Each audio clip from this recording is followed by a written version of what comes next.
I try to be objective with all of my sports coverage, and listen, Jacy Sheldon objectively should be suspended for this play. I just don't know in what world, in what universe you watch that play back and you go, that was a basketball play. She was trying to make a basketball move, especially with all the angles of this play. The voices are becoming more audible.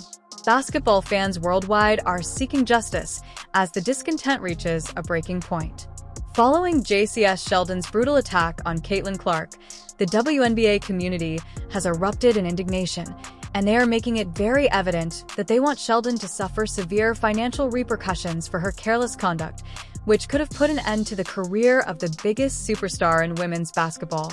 Sheldon was clearly targeting Caitlin Clark most of this game, and that is, that comes from a function of, she guarded her in one-on-one situations a lot up the court, and then rolled into a lot of doubles in the half court, but there was talking and chirping all game, and for me, it was punctuated by Caitlin Clark's final play before she came out of the game, where she stares Jacy Sheldon down, and she essentially demonstrates, she's like, if you poke me in my eye, I will shoot it in yours. And she crosses her, finds the favorite spot, free throw line extended from the logo area, big fuck you 3 to Jacy Sheldon, yells at the Connecticut bench, yells at the crowd. Her and Jacy Sheldon come back together. Caitlin fires up the audience, basically tells Jacy Sheldon, you are a bum. Fans are begging the WNBA to fine Sheldon a hefty sum in order to finally send a message, and the attitude is catching on like wildfire on social media and in sports forums everywhere. The league must at least impose such a harsh financial penalty that potential assailants will reconsider targeting Clark if they are unwilling to safeguard their golden goose through appropriate officiating.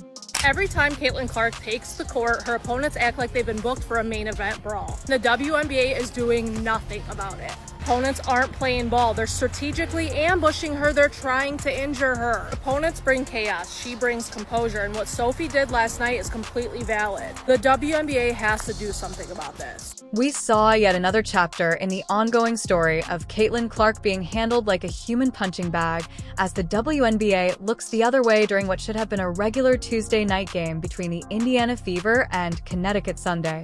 But this time, the attack was so obvious and hazardous that even bystanders couldn't fail to notice Sheldon's motivation. Clark and Jacy Sheldon. There is a legitimate hatred there. If you guys have heard, this Ohio State team, this 2023 Ohio State team, hated that Iowa team. And this is Jacy Sheldon, who was Caitlin Clark's direct matchup in these games. Like I tweeted out, forget Angel, forget Dejanay. This is Caitlin Clark's one true rival. While playing defense, Jacy Sheldon purposefully poked Clark in the eye, a move that might have seriously and permanently harmed the league's most valued player. This incident was made even more heinous by Sheldon's subsequent malevolent grin. Supporters quickly pointed out that this basketball play wasn't an accident. This was a planned attack on the lady who has single-handedly prevented the WNBA from becoming obsolete.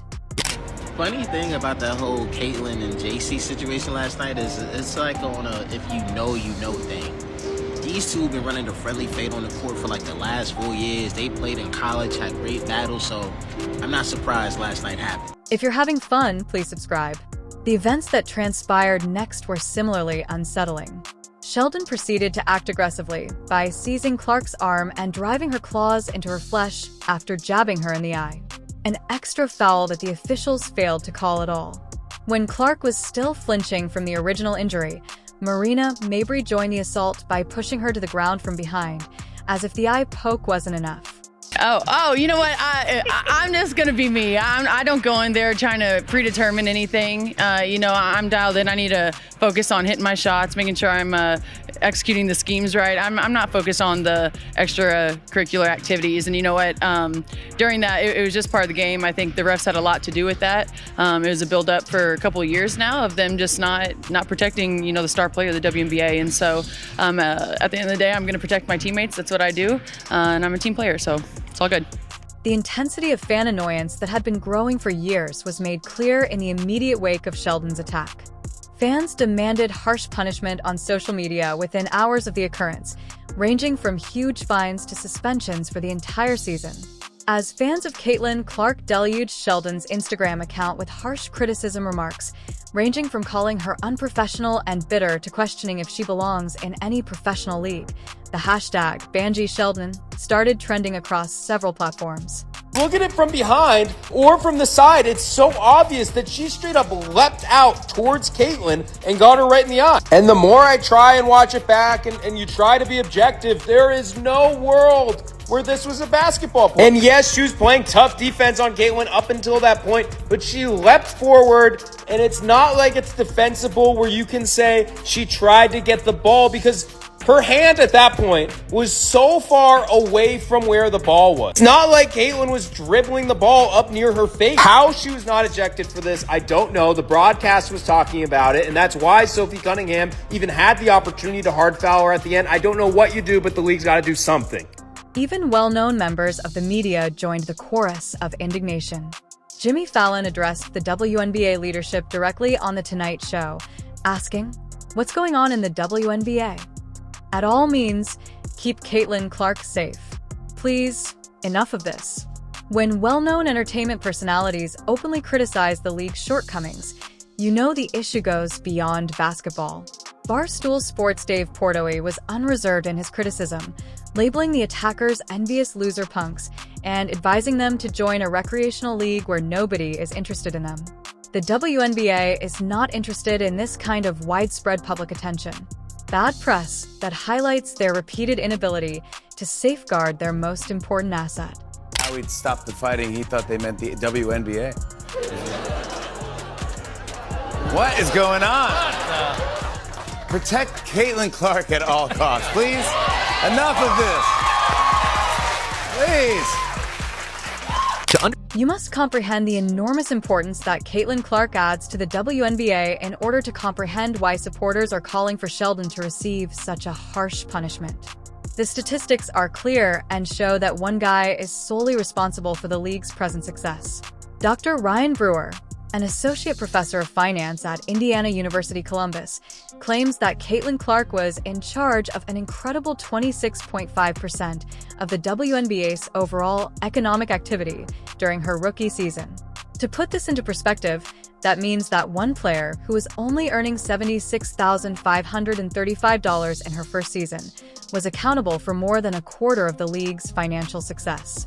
Brewer's 2025 forecasts are even more astounding. According to his projections, Clark could have a total economic impact of around $1 billion for the WNBA this season. That's $1 billion with AB, which is a huge sum that surpasses the entire prior history of women's professional basketball. When one player is in charge of so much financial activity, it is not just immoral but also financially disastrous to let her be singled out and possibly hurt. Listen, bring Caitlin Clark to the NBA right now. Because the refs ain't gonna protect her. She only got one teammate, and that's her, who gonna do something about it. Like, yo, yesterday, that's malice in the palace activity. Call for it. That y'all should have been throwing hands all over the place. How do you get poked in the eye, then get thrown to the ground, and then you receive a technical foul? And don't none of your teammates want to step up, fight, squabble, none of that. They just looking like, yo, it's been, we know that y'all been targeting Caitlin Clark now. Now, I'm even watching. I'm like, hold on, what? Like, how are y'all letting this happen? How are y'all not protecting this girl? Now, she clearly is a superstar, right? But there's plenty superstars in the WNBA, and don't none of them get treated the way Caitlin Clark get treated. Now, y'all gonna mess up and ruin the whole numbers, your ratings, your sponsor, all that, if y'all don't have Caitlin Clark in y'all's league. So y'all better start acting right. I'm telling you. The WNBA has responded to the Sheldon attack in a very pitiful manner. Sheldon was given a flagrant 1 foul, which entails a $2,000 immediate fine. A $400 fine was imposed when Marina Maver's technical fault was elevated to a flagrant 2. That's less money than most people spend on a great dinner. To put these penalties into perspective, Sophie Cunningham, who at last stepped up to protect Clark, was given 2 flagrant fouls during the game in addition to an additional, unannounced sanction from the league. The message is unambiguous. Defend Caitlin Clark and incur numerous penalties. but attack her and pay $200. The system is entirely outdated. Supporters are not only angry about the insufficient penalty, they are actively banding together to call for reform. Hundreds of signatures have been gathered in a matter of days for several petitions that demand harsher punishment. Everyone agrees. For the seriousness of the offense, the current fine structure is wholly inadequate. Campaigns on social media have emerged with particular needs. Supporters are demanding tens of thousands of dollars in fines, claiming that anything less than a month's pay is insufficient to serve as a true deterrence. Some are even requesting that Caitlin Clark receive a percentage of any fine directly in exchange for the harassment she has faced. This has been a very contentious 12 hours since the game. A lot of people on ESPN saying ridiculous things, like Monica McNutt saying she had no problem with Marina Mabrey's foul. And I look at that in comparison to the Sophie Cunningham foul, which I have seen people say has no place in the league, unsportsmanlike, when that actually is a lot more sportsmanlike than the Marina Mabrey one. Marina Mabrey was completely disconnected from the play, had nothing to do with it. There was no play even going on when Marina Mabrey did that. The reasoning makes sense from a safety and financial standpoint. Had Clark's vision been seriously impaired by Jacy Sheldon's eye poke, the WNBA might have lost hundreds of millions of dollars in income. The WNBA's strategy to safeguard Caitlin Clark is completely nonsensical from a financial standpoint. The largest phenomenon in the history of women's sports is about to happen. A player who has increased their attendance, TV ratings, and retail sales, but who is still being singled out by players with agendas and resentment. When she performs, television ratings triple and teams are unable to sell seats. Without her, the wise corporate decision would be to guarantee her safety and prosperity by imposing harsh financial penalties on anyone who target her, as entire cities rearrange their venues to accommodate the audiences she attracts. Think about this: Clark's presence was largely responsible for the Indiana Fever's franchise valuation increasing from $90 million zero to $340 million zero in just 1 year. That is a value boost of $4 billion that can be attributed to just one participant. A $2,000 fine for attacking that player is not only insufficient, but also fiscally reckless when that magnitude of financial effect is involved.